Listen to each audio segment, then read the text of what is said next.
Welcome to this episode of Inside Out, which is a new podcast show brought to you by Creative Jungl. And the concept of the show is to take a popular theme in entrepreneurship, creativity, or self-development and try to look at it from a different angle and bring some new perspectives on it. And today's theme is something which is quite close to my heart, and I think something super important for any entrepreneur, creatives, or people trying to achieve, things is the theme of productivity. But we'll kind of flip it a little bit and look at it from a different angle, which is flow, the flow theory and the state of flow. And I have the immense pleasure to introduce our guest today, Raiza Sali. So how are you doing, Raiza? Oh, it's a pleasure to be here. Thank you, Flo.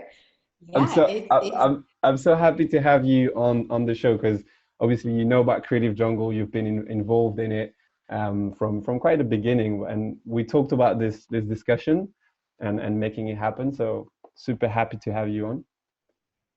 yeah, my pleasure. I mean, I've always been completely on board with your mission and your vision and the creative jungle.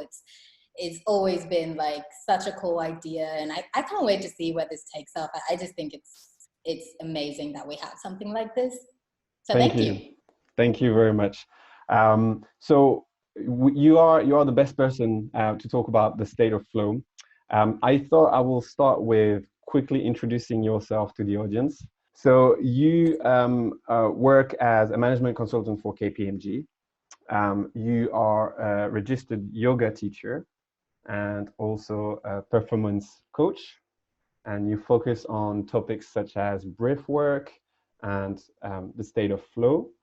You have an amazing podcast called Flow Sutra, which I invite everyone to go check out on Spotify. Imagine it might be on other platforms as well.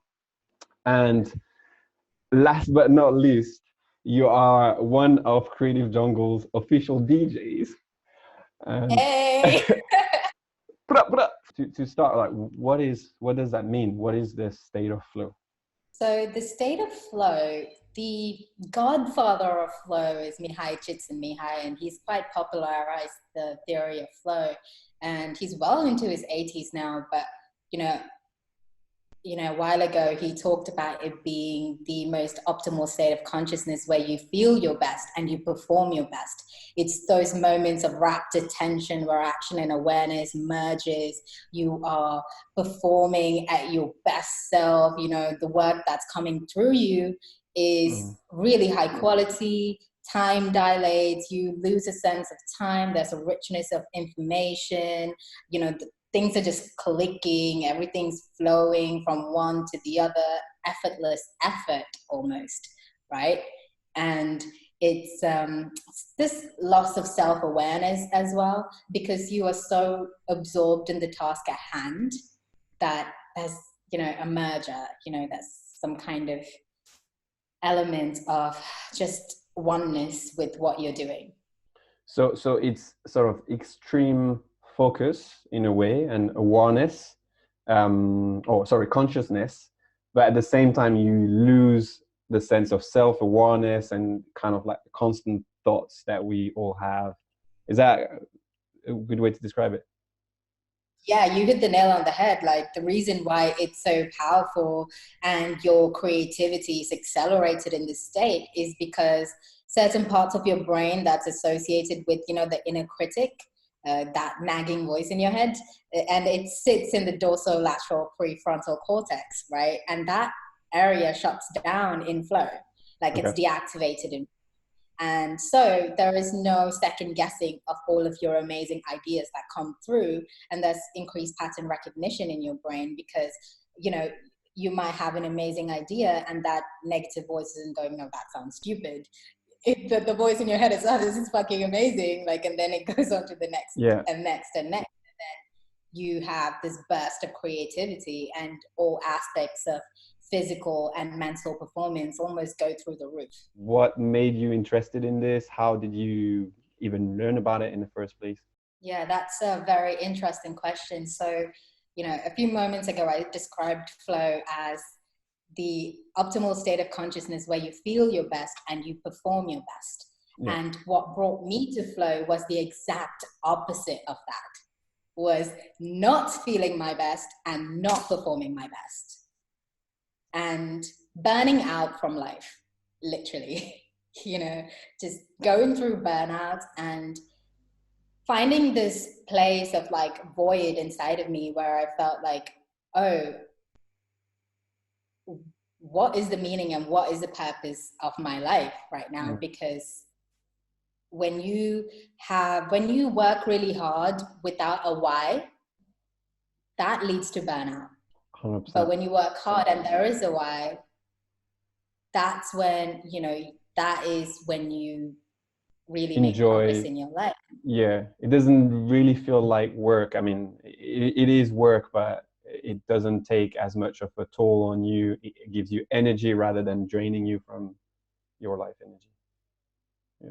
Exactly. And it's those moments of when you want your vision to be clear, you have to follow your heart, right? And I forget who said this, but someone said, if you look outside, you dream, but if you look inside, you awaken. So I like that. Kind of bars. Yeah. We'll try to find out who say this, but but that's it, right? Discovering your own true version of yourself is what makes life worth living, right? Self-actualization and giving yourself space to explore that is what led me to flow, is what, when I took charge of my own well-being, and that's when I started performing my best. That's when I started entering a state of flow, and it all stems from feeling my best.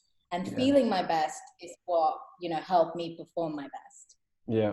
Can you talk a little bit about flow versus productivity? What is the difference, and how can you actually use the flow state to be more productive, but in a slightly different way? Yeah. So flow, it can make you 500 times more productive, which means, to put that into context, you could show up to work on the Monday and get everything that you need to get done for the week, Tuesday to Friday, get it all done on the Monday. And spending just 2 days in a flow state means you are 1,000 times more productive than your competition, right? Where does this number come from? Because that is insane. 500%. Like, is this based on experiments or? Yeah, so these are based on experiments that was conducted in McKinsey. So McKinsey did this experiment, and what they noticed was, there was an exponential increase in productivity, and they were interviewing, executives, high-performing executives, and, the peak performers, and asking them, okay, and most of them rated themselves as, being 5 times more productive when they're in a state of flow. Now, the problem is that most people spend their time doing busy work, spend their time blocking all of their time in the calendar, and then, trying to get as many things done and not taking time off. And this is, a lot of peak performers and a lot of people who want to achieve things are driven by a mission.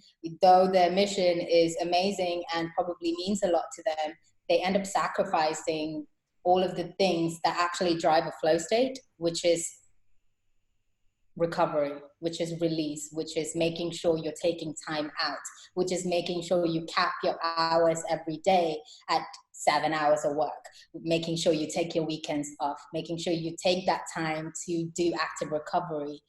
And, if you want to get nerdy, I'm happy to talk about the neuroscience, but, I'll let you, the audience, decide how deeply you want to go down this rabbit hole. Yeah, let's see if we get more technical. This is fascinating. What I can talk about is another company called Patagonia. I'm not sure if you've heard of it, but Patagonia has been consistently rated as one of the top companies to work for. And let me tell you why, right? So the founder of Patagonia, I forget his name, but he is something. I'm gonna mispronounce it. Schwinner or something. But. Yeah, he is a big wave surfer. Like, he is a surfer, and surfing is a very high flow activity, right? Very, very high flow activity. So if you go surfing, then you have all of the flow triggers that come, and you merge. It's like this feeling of merging with the oceanic wave, and you become one with the wave, and you experience transcendental moments almost, right? So, and what tells his employees is, I think his company's headquarters is based on like, on the beach or something, like really close to the beach. And he says, let my people go surfing. So if there's a meeting, if you have a deadline, it doesn't matter. If there's a wave that you can surf that's coming, you can leave your desk and go surf, right? And they make working very flexible. And the reason he does this is because he understands that surfing is a potent flow trigger. And if his employees go out there, get into a flow state, come back and are 5 times more productive, who cares? Who cares if you took an afternoon off to go surfing, right? Like, you come back and you are like 5 times more productive. So I know Patagonia is really, really built around engineering flow.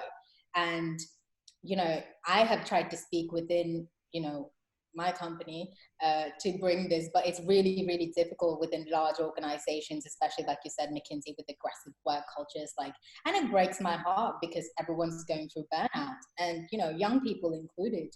I know I went through burnout, and it was unpleasant. Best thing that ever happened to me, but at the time, very, very unpleasant. There's an idea of feeling guilty if you go surfing.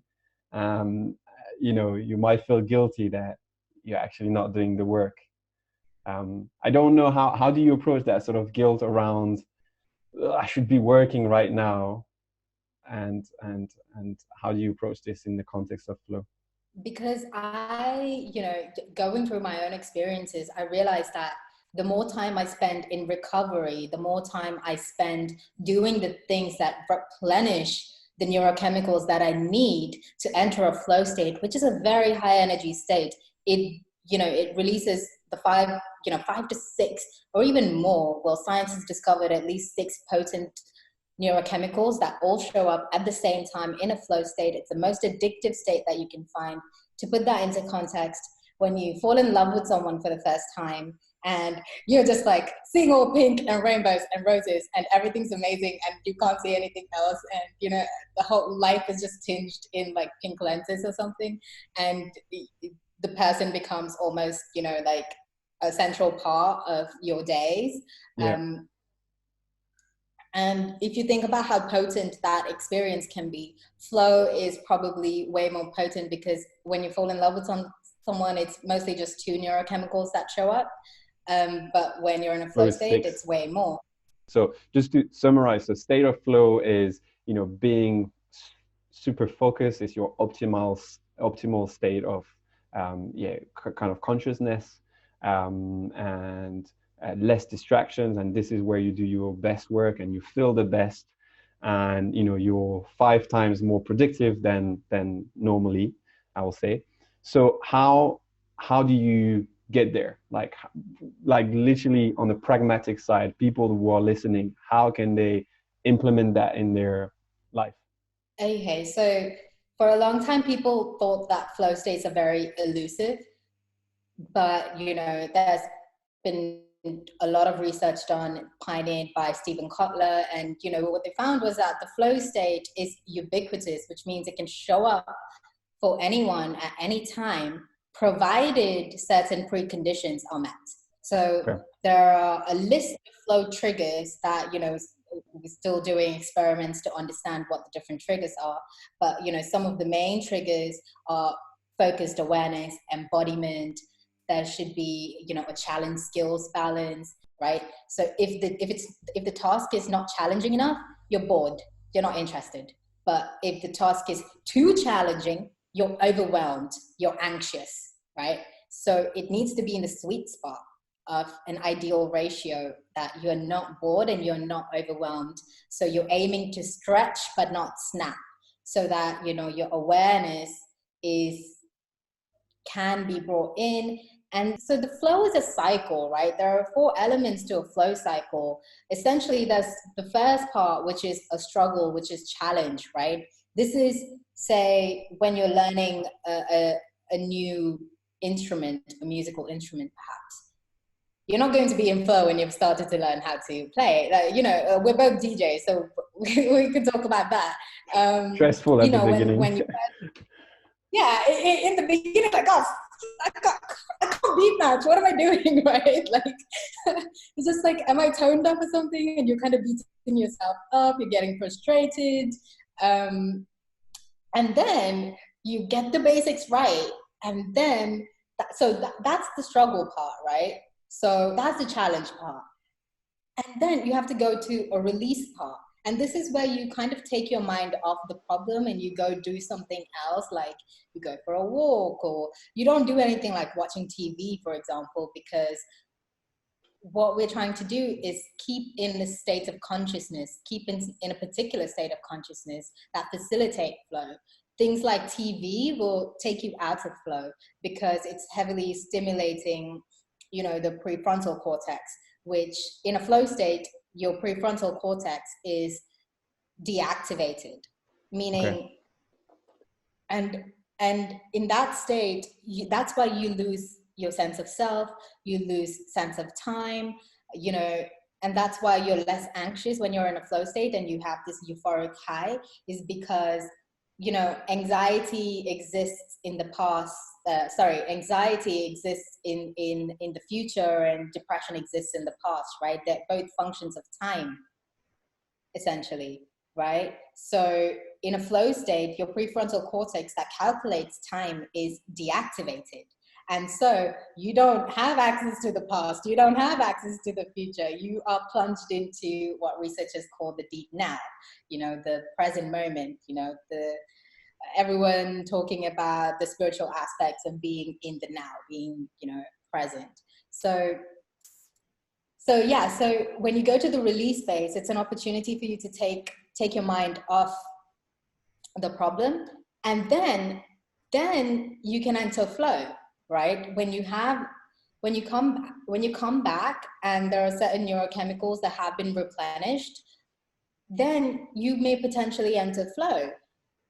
And then when you're in a state of flow, it's a high energy state. You have all these neurochemicals that show up, and you have to get out of the flow state before you deplete it completely. Because if you deplete it fully, it's really difficult to replenish the stores of dopamine, endorphins, serotonin, anandamide, all of these really potent neurochemicals. So that's why recovery is very important. So what I would say is you have to focus on all of the other things for flow to show up. So focus on, challenging, like struggle, the learning phase, focus on your recovery, focus on doing activities that release. So, if you wanted examples of activities for release and recovery, release would be walking, release would be being in nature, mindfulness. Recovery, similar things, Epsom salt baths, be going to the sauna, doing yin yoga, like gentle yoga, stretching, things that replenish you. And when you do these things, then flow shows up. It's not that you go and try to get flow. It may work once in 3 months maybe, but if you're trying to engineer flow into your daily life, you really need to focus on all the other parts of the flow cycle. Obviously, right now, people are working from home, which adds an element of complexity potentially, and stress, but also give opportunities in terms of maybe people have a little bit more control over their day. So how, what would the day look like or the week look like to engineer those states of flow? Yeah, great question. Loving them. And, especially, I think it can be challenging working from home, especially if you have children and you have the additional responsibilities of looking after them, etc. But if you don't, then I think it's great because it means you have more autonomy over your time, right? You're not spending time commuting to work. So autonomy is a really potent flow trigger.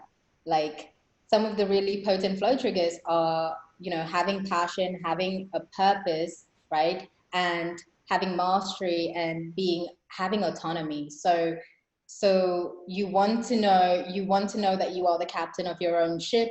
You want to know what your North Star is, where you're going, and where you're steering the ship to.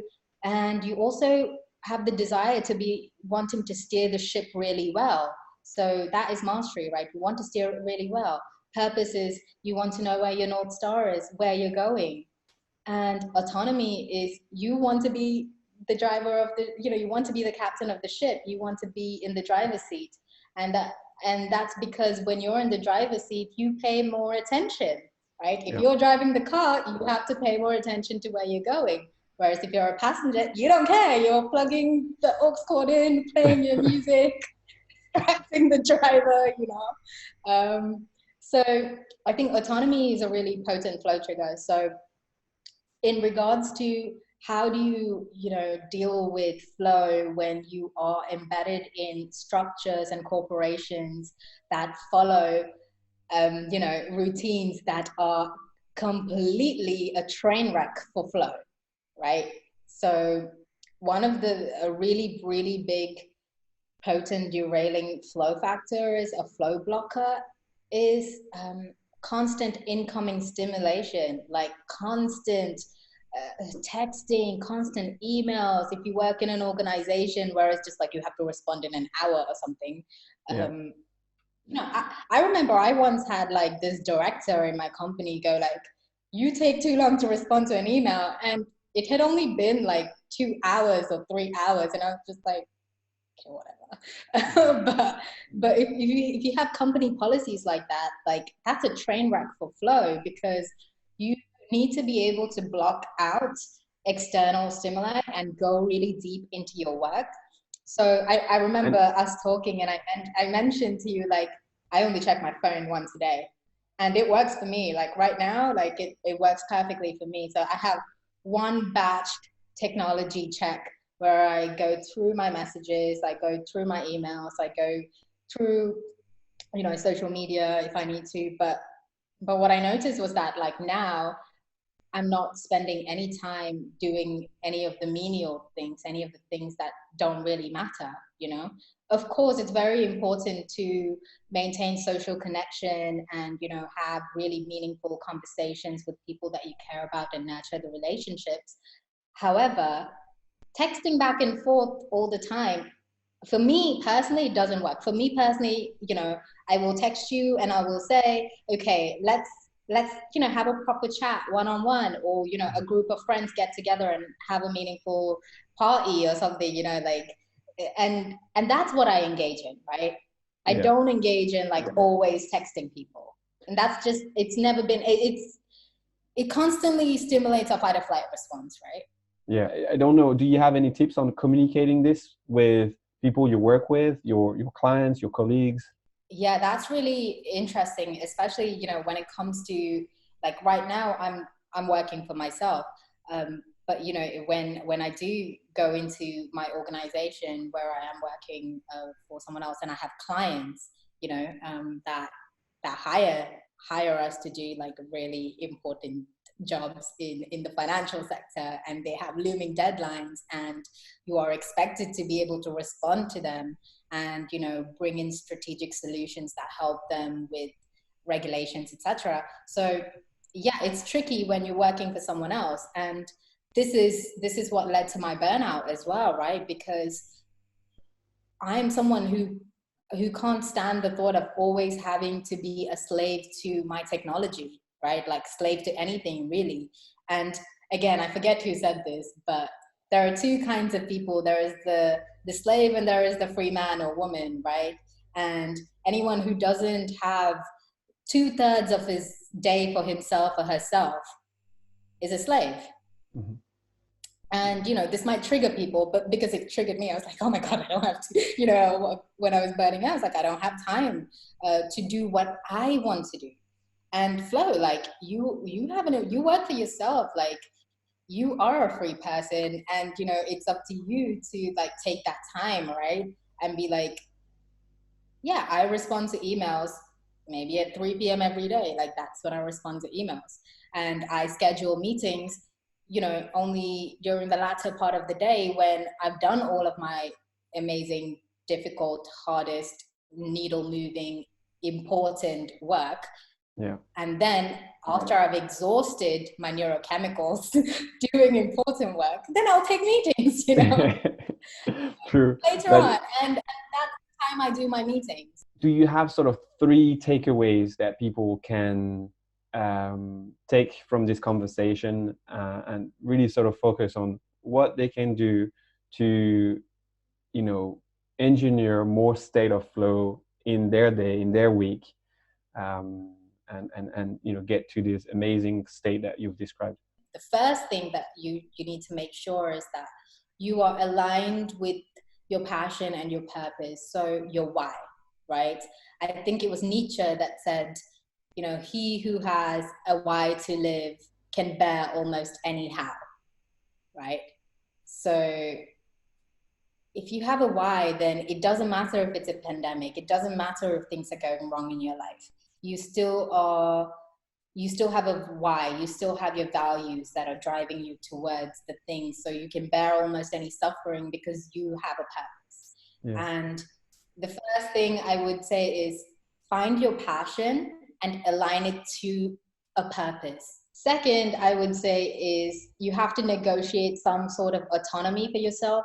So if you're like Flo and you are your own master, you are your own boss, then great, you already have autonomy. It's the ball is in your court to take freedom really into your mind and your heart and just be like, I'm a free spirit. I'm going to do whatever the fuck I want and however the fuck I want and however best serves myself and the people, who I'm impacting. Yeah. So that's cool. But what I urge people who don't have that luxury, if you're working for someone else, if you're working in a large organizations usually have flexible working arrangements. And even if it's a startup, you need to be able to negotiate autonomy on some level. So there is a number, and I don't know what the research is behind this, but I think the research is showing that if you have 20% of autonomy over your time, which is probably just like an afternoon a week or something, 15 to 20% of autonomy, then if you have that 15 to 20% autonomy over your day, that's enough for you to, kind of do what you need to do to get into a flow state. So making sure that you have that autonomy, negotiate with your boss. For example, I negotiate things like working from home or starting at 10 a.m. and finishing a little later, or, so things like that. When I'm working for myself, I set my schedule, it's fine. But, if I have clients, then I say, okay, this is what works for me, and this is what it takes for me to take care of myself. If you want me to show up and be my best self, I need to take care of myself first. So I'm going to do that, and you are going to help me do that. Just on that, Google gives their engineers 20% autonomy. So this is proven when the Google engineers had 20% autonomy, and they could focus on whatever they wanted during that 20 time, their own projects, right? Whatever lights them up. And what they found was almost 60% of their revenue comes from things that were produced in that 20% of time. So it's very important. Autonomy is a really big factor. And, I would highly encourage everyone to make sure that, you have some form of autonomy. Now, the third thing that I would say people should really focus on is recovery, release. These are the practices that help you perform your best. You have to feel your best to perform your best. Now, if you are constantly working really hard, even if you enter a flow state, right? It's a high energy state, like I mentioned, you can deplete a lot of the feel-good neurochemicals. So when you come out of the flow state, which you will, you have exhausted all of your feel-good chemicals, so you don't feel good. So you have to really at that point take care of yourself. If you're just like, I don't feel good, I'm going to continue working even if I feel like crap, and then you are never giving yourself an opportunity to replenish those neurochemicals in your brain, to give your body that release, that somatic release. So you will never enter a state of flow. You will keep working hard. You will keep working hard. You will, your output will decrease over time, but you will continue to keep working hard. So the answer is take time out, focus on your recovery, especially during this pandemic. You know, you have more time to focus on this, and it's more important that you focus on this because of how fear has been a big factor during this pandemic. So the three things, just to summarize, would be, you know, finding your passions, aligning it with your purpose, you know, negotiating autonomy in your life, and focusing on recovery. Where I want to finish with two things. Where can people find more about you and, you know, your workshops and what you do and how you help people? And the second thing, you know, how can they help you with what you're doing for the nations and sort of helping the situation in India? Yeah, so you can find me on my website, on Instagram. It's Raiza Sali, RAIZASALI.com, or Raiza Sali on LinkedIn, or Raiza Sali on Instagram.